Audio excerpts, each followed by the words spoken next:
But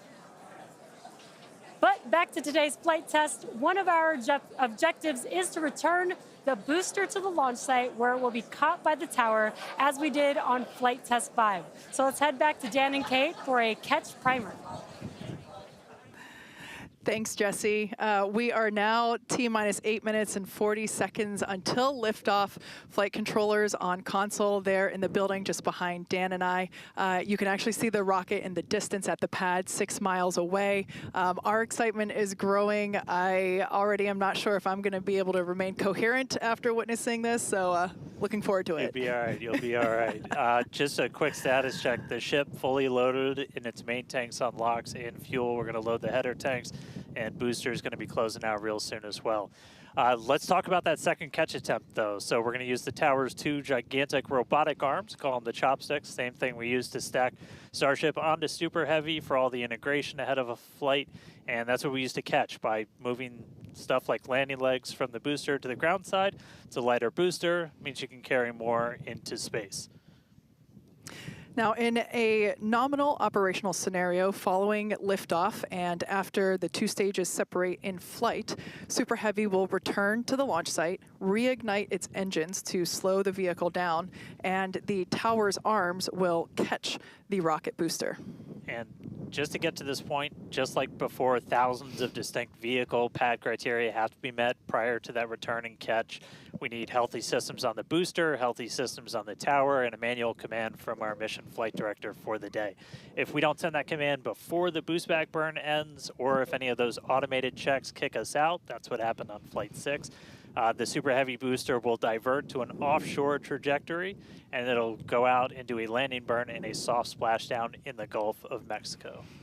Now, we have said it before, but it remains true today. We accept no compromises when it comes to ensuring the safety of the public and our team, and that return will only take place if the conditions are right. And one of the unique aspects of Starship flights is the return and the catch of that Super Heavy booster and the audible sonic boom that it comes with it in the area around the return location.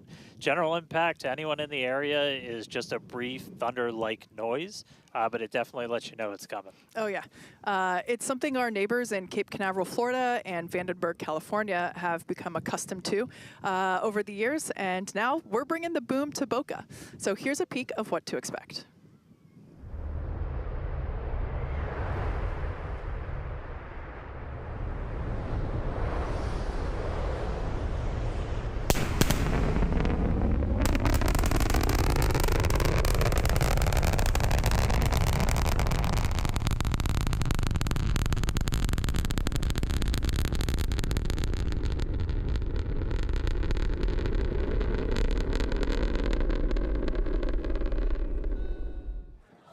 As I mentioned earlier, we have Starship, Raptor, and Starlink employees here fully invested in this flight test.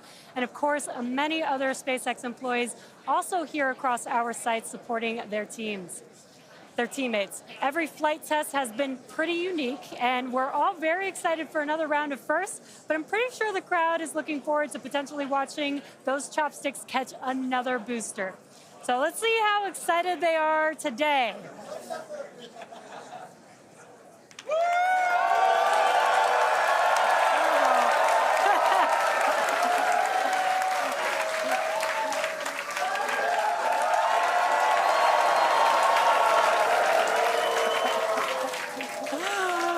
Just under 5 minutes to go. We are all very excited here.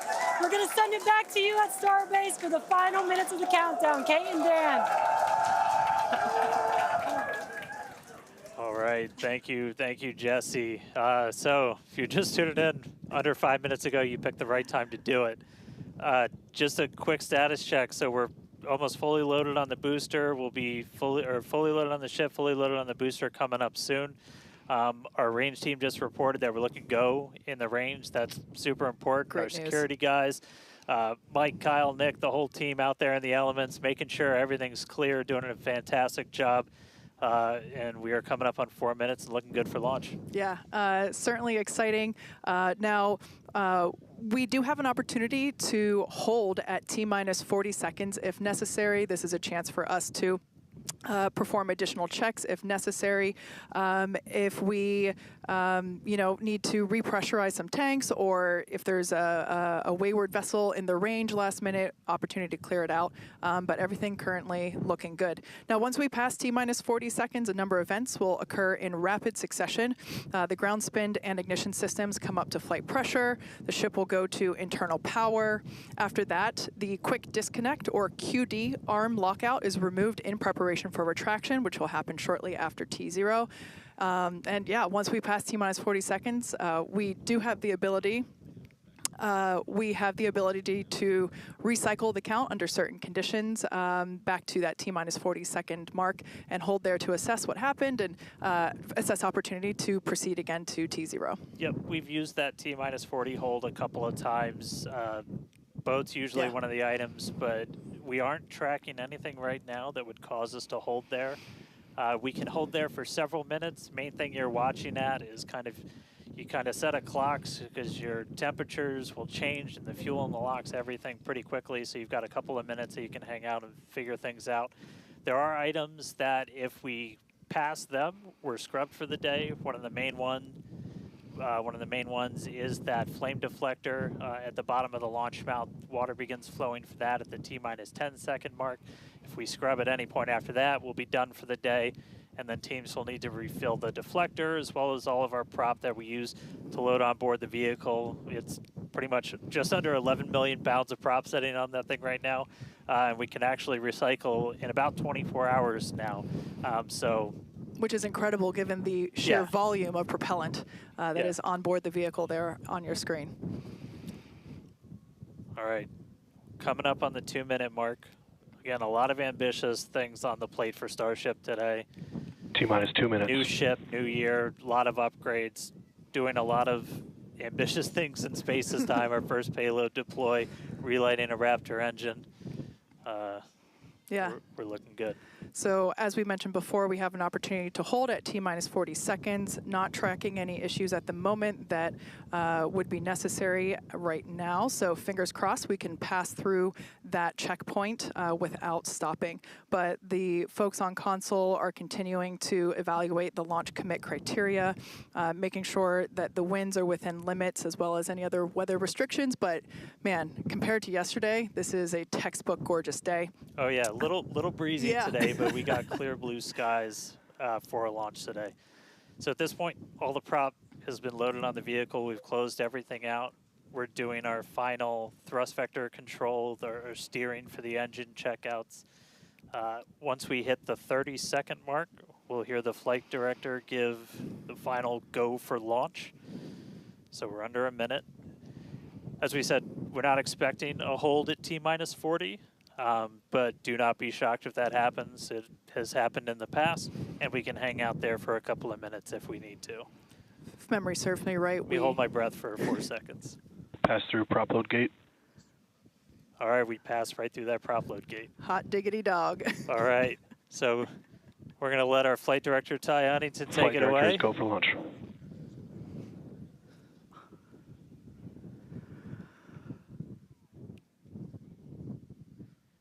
And 20 seconds.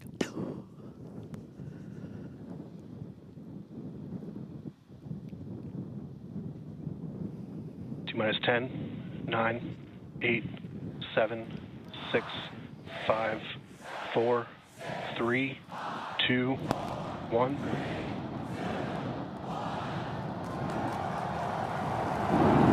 We have liftoff.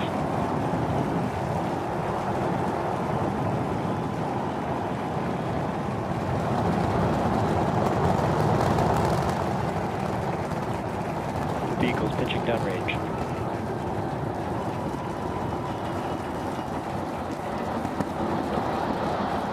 Booster chamber pressure is nominal.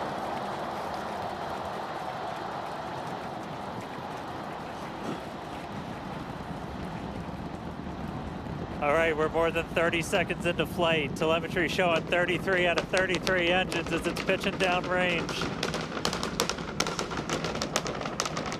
Booster, ship, avionics, power, and telemetry nominal. Hearing good call-outs on the ship and booster avionics. You just heard the rumble hitting us about 6 miles away. Watching Starship arc into just endless blue skies right now. Vehicle supersonic. More than a minute into flight, the vehicle's supersonic.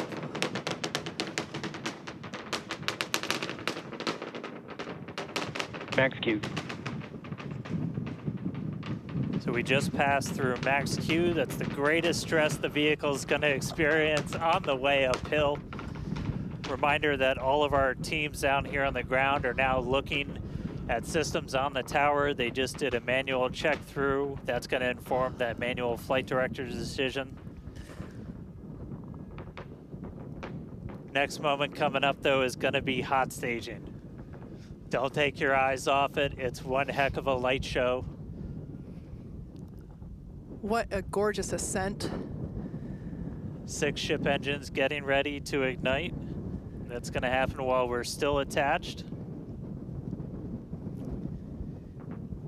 We can still see the ship's engines from the ground.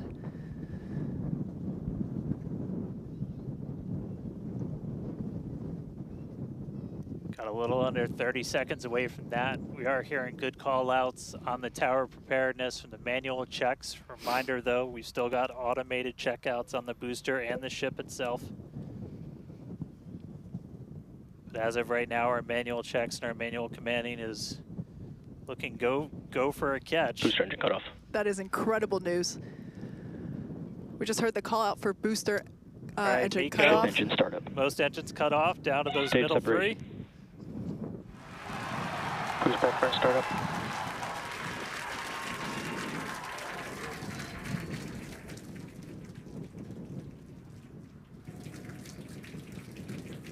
All right, hot stage Ship chamber confirmed. pressure We've is got a nominal. booster hopefully on our way back to us, and a ship now making its ascent burn into space. How's it going in Hawthorne, Jesse? It's great over here. You can hear the crowd screaming for every milestone. The booster is now making its way back down to Earth. Looks like we have 12 of those 13 engines ignited. We're using the engines that actually gimbal. We So are go for booster return. an excellent call out there. We are go for booster Ship return. avionics, power and telemetry nominal. There's a lot of criteria that needed to line up to ensure that we could have a Cruise safe backburn shutdown. booster catch, and it sounds like we got the go for that. And there you can see on your screen, we had we just jettisoned the hot stage, and there's a great, excellent view there of the hot stage floating away from the super heavy booster. Now we've shut down the engines for that boost back burn. That confirms boost back burn is now complete. That was the first of 2 burns required for the vehicle to make its way back down to Earth. And next coming up will be the landing burn. That's going to be 13 of those center engines igniting again. And that will then go down from 13 down to 3 engines just right before we touch down for that booster catch. Now, reminder, our stage 1 objectives are to have a controlled ascent, stage separation, as well as a controlled boost back burn and hot stage as well. So we're looking good for that so far. Some great views there from the ship of Earth. That looks incredible.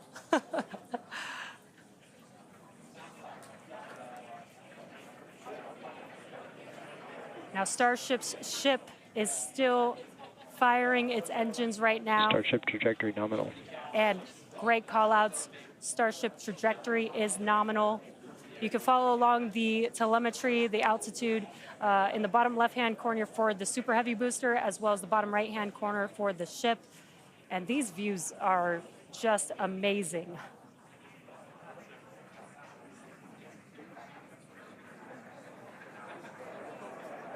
Again, the booster is currently making its way back to the tower today. So we're looking forward to a booster catch with the chopsticks. And in the meantime, you can see those grid fins there, helping to control the vehicle and guide it back to its landing site.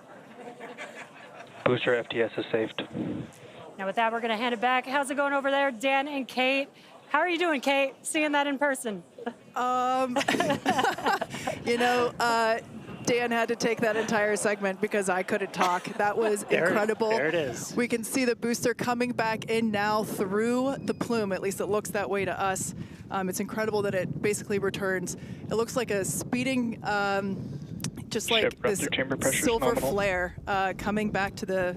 Once again, we are standing by for attempting to catch the booster at the tower. This would be the second tower catch. Booster landing, Landing start. burn. Seeing 13 engines. Booster now hovering as it aligns with the tower for catch. Booster coming in. Get Down ready to for that boom, Kate. Down to 3 engines.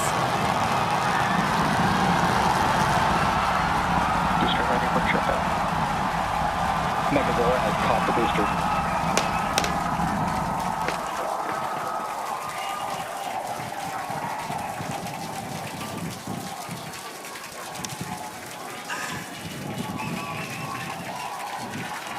You heard it here. Megazilla has caught the booster. Once again, for the second time, a successful catch by the launch tower. This is the same tower, the launch pad, where that booster took off from just 7.5 minutes ago. Great view from the Bullseye. chopstick arms, looking at those hypersonic grid fins that steer the booster for that precision landing. It And I almost mean, looks you like it's can- flapping its Yeah, wings. you can see just how small that catch fitting is too on something that's just so massive. That was absolutely insane. Meanwhile, We're not done, but We're wait, not there's done more. yet. Wow, that is just absolutely stunning. And this, of course, a gorgeous view there from the tower looking down at the top of the booster.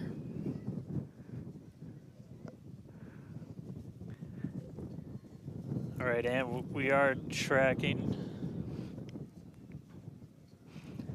Now we're standing by for views from the ship, but who can take their eyes off of that incredible sight? That is once again the second catch of a booster back at the launch tower. It was incredible to see it come back down, just this silver flare in the sky. And we can still see the launch plume behind us, and wow, that we definitely, I can't speak for you, Dan, but that was very moving for me. Yeah, and right now you can see some of the telemetry on those ship engines has gone out, and we're waiting for an update on what our ship status is. We were approaching that ship engine cutoff time, so just waiting to hear. So obviously we've got booster back, booster on the launch tower in the chopstick arms, but we are waiting to get an update now on the ship. As we were expecting ship engine cutoff about 40 seconds ago. We saw some of those engines start to go out prior to that point. And so right now we are just standing by to try and get the latest word on where we are with ships. So stick with us for just a couple of minutes as we wait to hear some updates. Now, if you just recently joined us, you might want to hit rewind and go back about 9-10 minutes ago to when Starship lifted off from the launch tower that you see there. We had a gorgeous ascent followed by a stage separation where the ship separated from the super heavy booster. The booster performed a flip maneuver and returned back to the Gulf Coast here. There you can see it on your screen. Obviously a successful catch back at the launch tower, which is something that we were all hoping to see and really couldn't ask for a more beautiful background with those blue skies and blue water there. As Dan said, we are standing by for an update on the ship that had ignited its engines and started making its way up to space. So standing by for more info on that. But wow, what an experience to see that take off and for that booster to come back. You can see it there up close on your screen to the place that it launched from.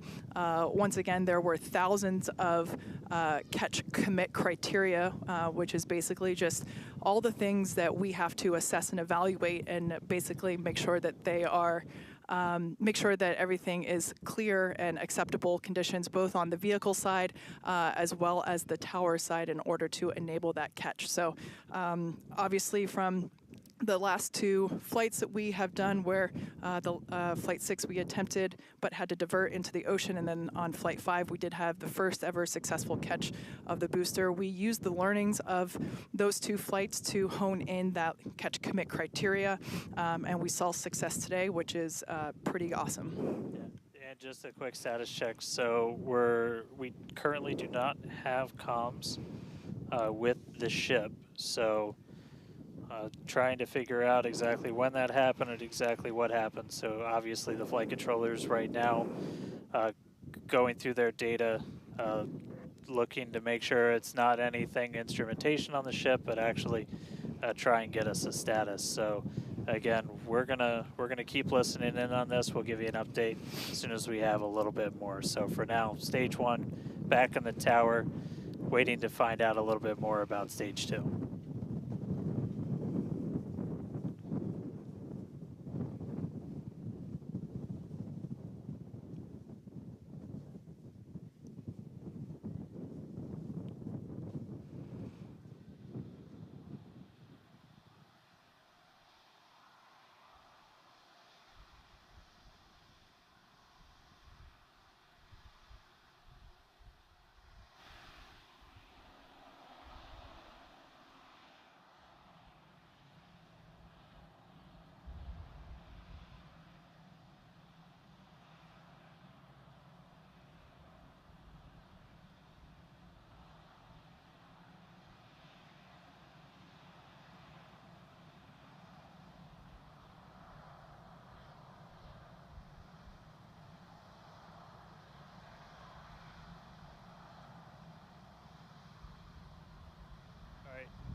So if you are just tuning in, we caught a booster, but we are still waiting to find out a little bit more on the ship. So it had successfully separated. We did that hot staging maneuver. We did see all 6 of ship's engines on the way uphill during its ascent.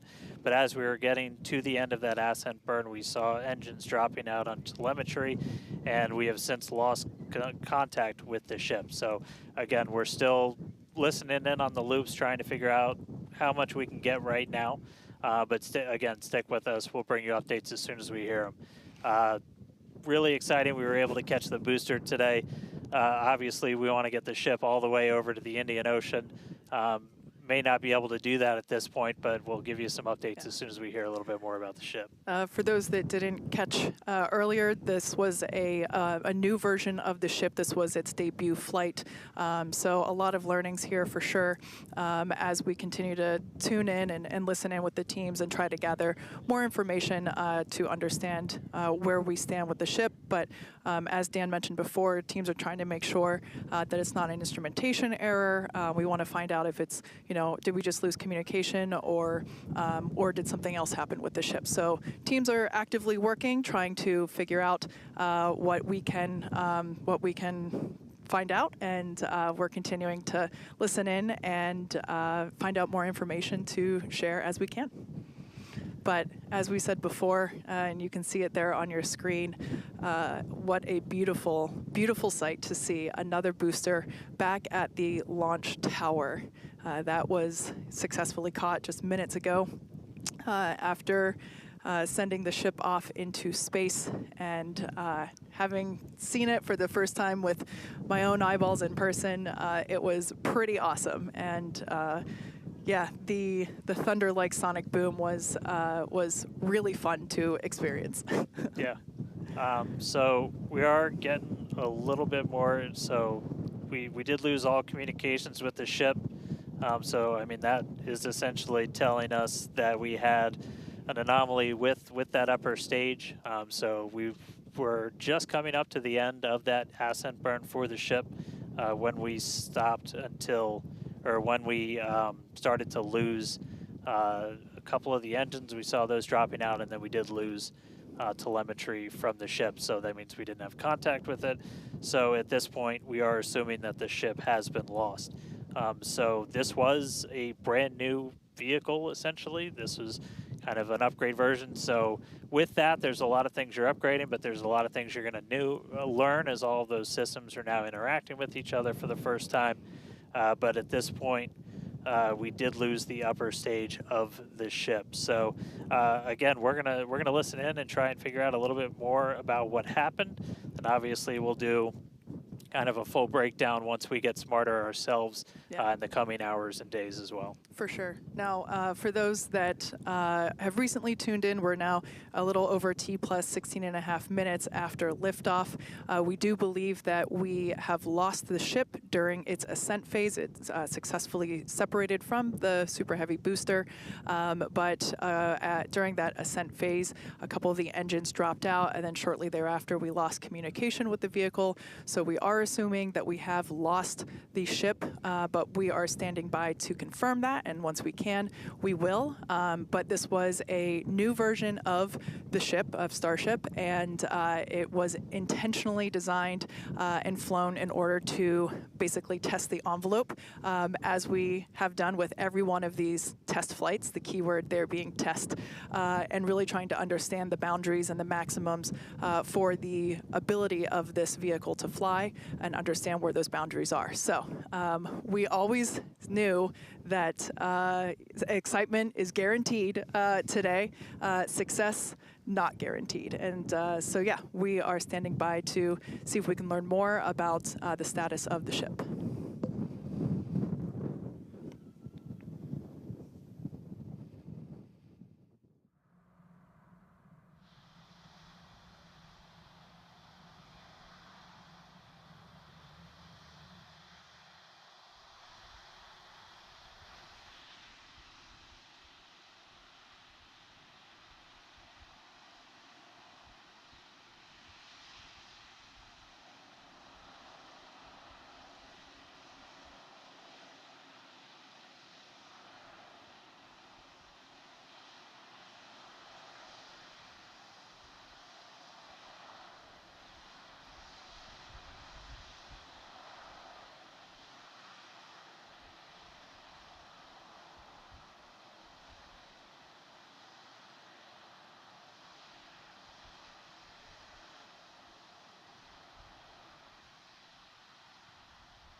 Thanks everyone for continuing to stick around as we were checking in on the status of the ship.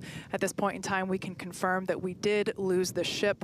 However, Starship, the total vehicle, did have an on-time liftoff at 4:37 p.m. Central Time from the launch pad just behind us at Starbase, Texas. Gorgeous ascent and successful stage separation. The booster pushed the ship off, the ship disconnected during that stage separation. The booster came back for a successful, the second ever booster catch at the launch tower, which was pretty incredible to see. Yeah, it was great to see the booster come down, but we are obviously bummed out about ship. It looked like we lost contact with it a little under 8.5 minutes into flight. That's roughly when you start to get to that main engine cutoff. We obviously need to go through all the data. It's going to take some time. In the next hours, days, we're going to figure out exactly what happened, come back, fly the next one, get even farther. Reminder, it's a test. It's a flight test. It's an experimental vehicle. So we'll figure out what ended our day today and make sure it doesn't end our day tomorrow. So as we do that, we're going to continue to provide you updates on our X account on SpaceX.com. So just continue to tune in there. As we learn what happened, we'll be ready to share it. Exactly. So for now, we are going to wrap up our webcast. We'd like to thank the folks in the county for supporting the launch, as well as the agencies that enable us to launch, and of course to our viewers for tuning in. And thank you, Kate, for coming down, doing this with me. It was great to have you here. I'd do it again in a heartbeat. All right. Well, that'll do it for us. We'll see you guys at the next Starship flight test.